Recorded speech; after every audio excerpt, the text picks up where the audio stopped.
Hello everybody, and welcome back to OMB Reviews. I am the critic who is a cynic. Hope you're doing well, and today we're doing a box office preview and breakdown from last weekend, previewing this weekend as I missed the breakdown last week as I was in my hometown of New Orleans, Louisiana. But I am now back to break down what last week's box office said and what we can expect from this week's box office, and that of course is going to include the brand new John Wick universe movie Ballerina, which has been one of my most anticipated films for the last couple of years, as the film was of course pushed back due to a variety of reasons, and the movie is finally out, and I will have to say it's a decent movie, but really doesn't, I think, add all that much to the lore of the John Wick universe, at least not enough to really justify the film's existence. However, I do think that the action sequences and also that the stunt sequences are pretty good in it, and there's some very innovative and very interesting uses of certain weapons that I will remain unspoken of, at least for now, until people have a chance to actually go and see it, if you have any, obviously, any chance to see it at all. But I do think that because of that kind of more middling take that and I know many others are seemingly having on this movie, is probably going to impact the overall box office, because a big part and a big problem with the marketing for the movie was that it was very heavy in marketing Keanu Reeves. It was very heavy in marketing John Wick. And so as this is a John Wick universe movie, it does make sense to feature John Wick, right? Obviously, that does make a lot of sense, but you also want the movie to stand on its own. You also want the movie to be able to be its own thing. And I think one of the issues that this film is going to have as far as its audience is concerned is that you're going to have the hardcore John Wick fans who are going to want to see this movie, but I don't really know exactly how many new fans or how many newer audiences that have not been reached out to yet are really going to be brought in by this movie, especially when you look at the fact that the audience was doubling for every John Wick movie up until the last one, where there was still an increase in total audience size, right? The biggest movie to date in the John Wick universe. However, it was not that doubling effect. And so clearly people are not as enthused as that series has gone on, despite the fact that I do enjoy all those movies. And again, I did have some fun with this one as well, but I don't think that it's going to have that same standard. And I don't think because of that, it's going to drive out as many people to the box office. It looks like that is exactly what's being said and reported here. So let's just go ahead first into the preview, and then we'll do a breakdown for last weekend. So Lilo & Stitch is expected to get the number one spot this weekend with $38 million. A 38% hold is what's being reported over on Box Office Theory. That's pretty insane that Lilo & Stitch is going to be out now for however many weeks, right, going into week 4 or 5, and it's still holding strong, still making tens of millions of dollars. Is just very impressive. It's going to bring its total domestic total to $343 million. That is pretty insane. Definitely going to be one of the biggest films of the year, and the film is definitely on pace to, I think, hit $1 billion. It's in a much better situation than a film like Minecraft Movie is. Minecraft Movie, again, has that chance to maybe hit it, but it's going to be very difficult to do, right? It's one of those things where mathematically possible, but not likely probable, whereas Lilo & Stitch is in the probable and possible situation as of right now. We'll look at the overall numbers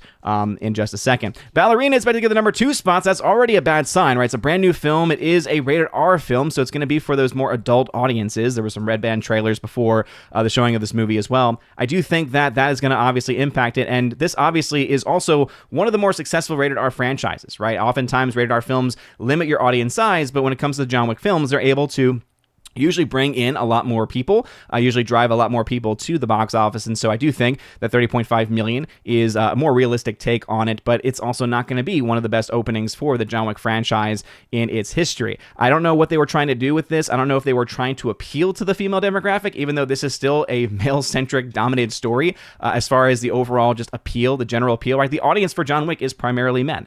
And so even if you have a ballerina storyline, it's still a story that is going to appeal more so to men than to women. Now, I do think that it does play that line very well. I don't think it goes too far into the crazy feminist storylines and story arcs that are oftentimes, very heavy laden in many of the modern franchises and modern films that we see today. Luckily, it's very clear to say, no, you can't beat a guy at these specific things, right? If you try to outstrength this guy, you're not going to win. If you try to do this or that, hey, men and women are different, and so clearly you're not going to be able to do that. You have to play your own game. But then they'd have the cheesy line of you gotta fight like a girl, and then that's a song as well later on. But luckily, other than that line, which really doesn't mean a whole lot when you take it in context with everything that was previously stated about how there are clear differences between men and women, I do think that it is something that is going to potentially drive some people away, but really not drive a whole lot of people out. So 30.5 million makes a lot of sense to me. Mr. Possible Dead Reckoning, sorry, I'm gonna say it again. The Final Reckoning, $15.4 million, 43% drop there. This film's just not making enough money. With the massive budget that it has, it needs to be doing a lot better than this, and that's just no dice. Karate Kid Legends from Sony, 51% drop there, so not the worst of drops in the world, but also not the best. And this film, though it had a lower budget, still needs to make a bit more to break even. We'll see if it's able to do so as it continues to go on. Foundation Bloodlines continues to hold well. Very, very good. The Phoenician Scheme, which is the latest film coming from the likes of, oh my goodness, I keep blanking out on these things. Wes Anderson, there it is. So the latest Wes Anderson movie, as you can see, a 920% increase. That's because it had a very, very, very limited release last week, getting into 1,500 plus screens this weekend. And so it's a film I'm going to plan on checking out sometime today. Haven't heard anything about this movie as of yet. Bring Her Back, 53% drop there. Sinners, 39% hold, still holding well. Thunderbolts, still, again, holding, but still a flop. And Friendship from A24 dropping 22% as well. Going over to Box Office Pro, they actually are very bullish here on the world. Again, this title, I'm glad that they're just marketing it as Ballerina, and that's what is going to be, I think, on most people's tickets, because From the World of John Wick, Ballerina is a bit of a mouthful. But they are projecting Ballerina to get between $32 and $40 million at the number 1 spot, with the number 2 going to Lilo and Stitch at $32 to $36. Now, you notice there's a lot of overlap there, and so there's definitely still a world, even in their charts, that has Lilo and Stitch being the number 1 film. I'm much more likely to go with Box Office Theory, as I typically am, right? $38 million for Lilo and Stitch sounds about right, but also Ballerina losing to Lilo and Stitch, even though it's been a few weeks for Lilo and Stitch, does make a lot more sense to me as well, especially with the film getting more middling reviews. As someone who's a hardcore John Wick fan, I've got the whole John Wick set. I got several editions of the John Wick universe. I've liked all of them. They've all had their flaws. They've all had their issues, of course, as this one is no different. I just don't feel like this one feels really as necessary as the others. It feels like it is just reiterating the same tropes, the same story arcs that we've already seen with John Wick, just now with a female protagonist instead. And there's a couple of elements in there that's pretty cool. Like there's this whole concept of a cult, for instance, that's brought in. And I really liked how they did that. And they definitely kind of leave open the possibility of further films in the franchise to create a franchise really out of it. But other than Ana de Armas really, I think, doing a really good job with the role, there isn't too much more. Other than, of course, these stunts, that's obviously always a given. And the stunt sequences, that's really all the selling point that it has at this point. So again, it's not the worst film in the world, but it's definitely one that I had some issues with. And so I do think that, again, middling score might end up hurting it. So Lilo and Stitch probably going to be a safe number 1 spot there. And then Mission Impossible, The Final Reckoning, gets the number 3 spot according to their chart. And this, again, would make sense. I don't think Karate Kid Legends is going to hold on that well. Box Office Report, which came out last night, 36% for $36 million for Lilo and Stitch, a 42% hold. So, again, pretty good numbers there. Ballerina coming in the number 2 spot, $29 million. Very similar to what we saw with Box Office Theory. Then Mission Impossible, then Karate Kid, and then Final Destination Bloodline. So, again, all these numbers make a lot of sense to me. Now, as I mentioned before, I had some issues overall with Ballerina, but as of right now, as of the last update, there's 11 people that have submitted their reviews over on CriticList, and it's rocking a pretty solid rad score, right? A 69% rad score with 11 reviews. As you can see, I gave it a 55% decent score. So again, it's not a bad movie, but it's also not all that great either, right? There's a lot of issues with it. I mentioned a lot of things in my review as far as the issues that I have, and I really think that the one line that means a lot to me is that it really does feel more like a John Wick 3.5 with a random character than it does its own universe. I think it almost relies too much on John Wick. I'm glad that it's respecting the source material and it includes certain characters that make sense to exist at this time, but it almost does too much to the point where it almost is interrupting and disrupting storylines, story arcs, and timelines, especially for the previous John Wick movies, and that just is a mess that you just don't need to create. I understand this is John Wick, right? So who cares about story? Well, as someone who understands that movies need story in order to really be sustained in any way, they need at least the competency of a story, and that it be at least a consistent story. That is a huge problem when you are saying, yeah, we don't really care about the previous films and what was established there. We're just going to throw these things in and try and see if we can make them work, even though it interrupts and disrupts the previous franchise's movies, right? So it's going to make it very confusing as far as, okay, when do you watch this in the franchise? Where does this fit in? How does any of this actually make sense? it creates a lot more problems, a lot more questions, and I think that it was a big problem because of that. And I think a lot of people are starting to feel that way. Now, then you do have a lot of most excellent scores, but honestly, I think these are people that just really like the action. And again, that's fine. That's your prerogative. If you really like action and you don't care about story and you're able to look past those things, great. But doesn't mean that those issues aren't there. Does not mean that there are objective issues and problems with this movie. The best part about it is that it's only 2 hours and 5 minutes, and it honestly felt like an hour and 45-minute movie. It actually moved along very, very quickly. But again, check out my review on Criticless if you want to know. And also, anytime I go see movies, I typically put my reviews out on Criticless instead of recording videos, because I typically don't have a lot of time during the school year, and it doesn't make a lot of sense to start over the summer just to stop over the school year, because then the whole algorithm gets messed up. But anyway, just want to give a quick plug for that. Now let's go ahead and talk about what's going to happen with Ballerina as far as its budget is concerned. Now, the movie did cost quite a bit, right? $85 million. So that's about where other films in the John Wick franchise have landed. So the range is between 80 and 90 million. And so I put 85 million in here. That means the break-even point in today's world is close to $250+ million to break even.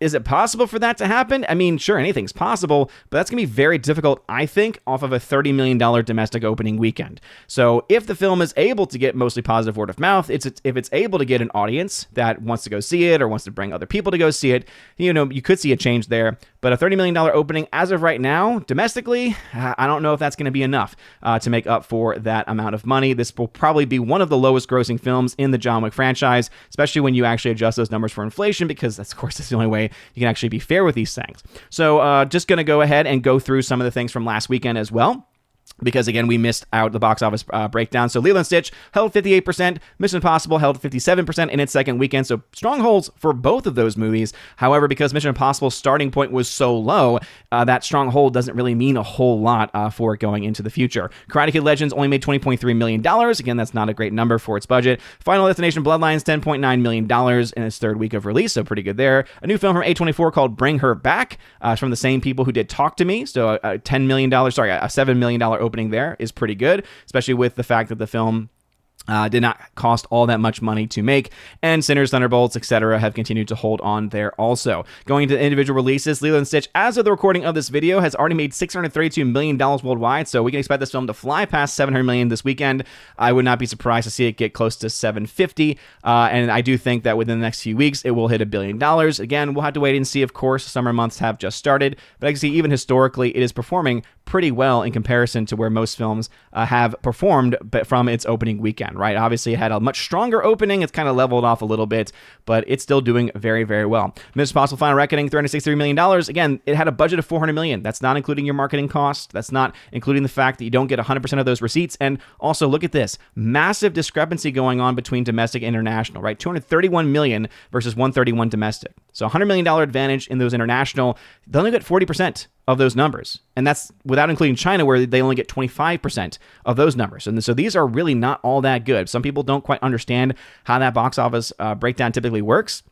I try to explain it whenever I can, but at the same time, there's people that watch my videos all the time, and so I can only repeat things every so often. But anyway, wanted to give an update on those specific films. Going back to the charts, because we love charts here on OMB Reviews, we can now project a couple of things. So Mission Impossible, because it ended at $353 million by the end of this past Sunday, that means I'm projecting the film to make between $504 and $706 million by the end of its run. Now, because that's the average of where most films tend to perform after a first 2 weeks of a similar caliber, that means that it's not going to get anywhere close to the roughly $1.2 billion that it needs to actually break even. So we're talking about a film that's going to be well north of $250 million worth of financial losses. And again, you could make some of that up on VOD, on Blu-ray and 4K.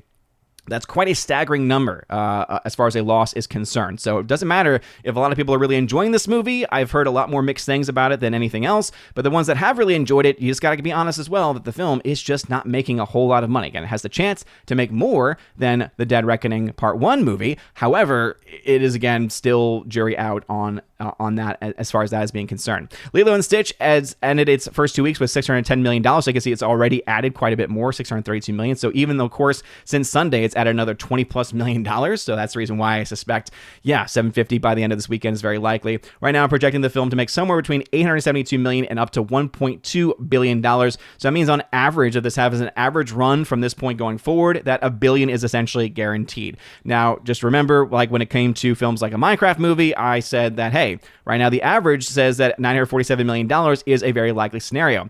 As of the last update, according to the charts here, that movie, a Minecraft film, has reached so far $948 million. And so it's actually right around the part, right around where the average run is. And so clearly it's going to be doing a bit better. So it's going to be doing closer to that max projection, but it's not going to get anywhere close to $1.1 billion. And so Minecraft movie is falling within that range.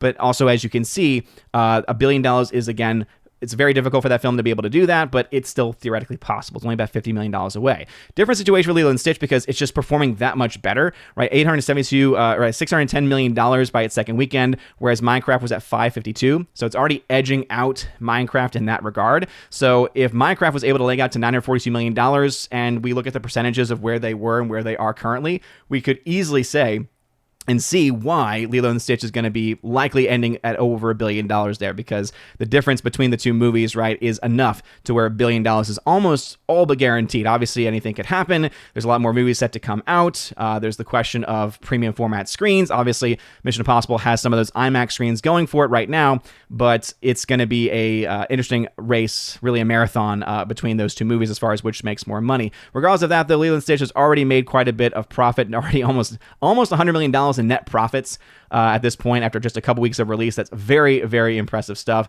So I would not be surprised to see that number continue to climb. Mission Impossible at $389 million, again, on paper seems fine, but that's still $424 million in financial losses as of right now because of where it's making its money and also because of everything else that we know about the film, especially its budget. Karate Kid Legends at $51.4 million had its opening last weekend, and so this film's currently at $43 million in the red, and that's the reason why I don't think the film has a good chance of breaking even. If it does, it'll barely do so. There's a couple of numbers in here, as you can see, I've not included from China, but remember, you only get 25% of that, so it's not going to really help a whole lot in this column here because you're taking away from the bigger chunk of what you get back. Same thing could be said for Mission Impossible: The Final Reckoning as well. But again, I will update those numbers as they come in and as I have time. Bring Her Back, $8 million there, so actually $25 million in the red currently. So again, I misspoke a bit. $20 million budget, lower budget, but definitely not as low as what probably they should have spent on it,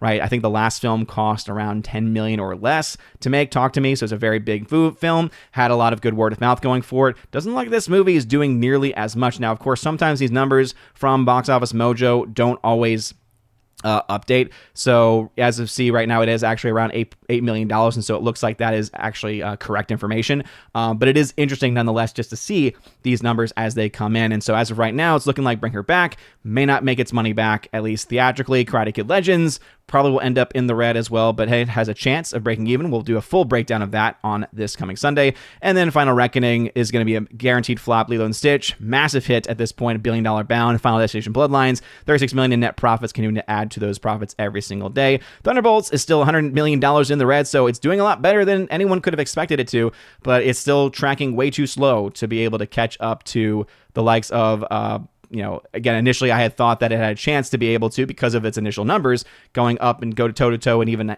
tracking ahead of where Captain America Brave New World was. It's looking like it's just slowing down way too much. I think the big problem is more so international than the domestic numbers, but again, those are currently what we see there. Until Dawn is now profitable. Accountant, still a loss. Sinners, massive hit, but obviously could have been much bigger if they had not spent as much money as they did. I always have to mention that because it's just a fact. And then Minecraft is, again, $950-ish million globally, so it still has a chance. But it's just, slow and steady, as they say. Still, no matter what it gets, $200+ million in net profits is a huge win for them going forward. But anyway, those are the numbers as they stand. So have you seen Ballerina? Are you going to be seeing Ballerina this weekend? Or what are your thoughts on Karate Kid Legends, Bring Her Back, Mission Impossible? Where do you think those films are going to end up by the end of their run? Now that we have those first 2 weeks in, and now we are previewing the numbers for From the World of John Wick, Ballerina. And again, by the time this video goes live, as some of you probably see this video for the first time, we would have gotten our Thursday numbers, and so those initial estimates will get adjusted as they go along. But as of right now, these are the numbers as they stand. So let me know your thoughts about these numbers and anything else I mentioned in the comment section down below. If you like this video, make sure you smash that like button, smash that rumble button as well. You guys are all amazing and beautiful people. Again, thank y'all very much for putting up with my schedule this week, for not having the stream on Monday or Wednesday. Next week, we should be back at a normal schedule. So a Monday evening stream, Wednesday morning summer stream, and box office breakdown video on Sunday. So you guys rock. Have a wonderful rest of your day, everybody. And as always, God bless.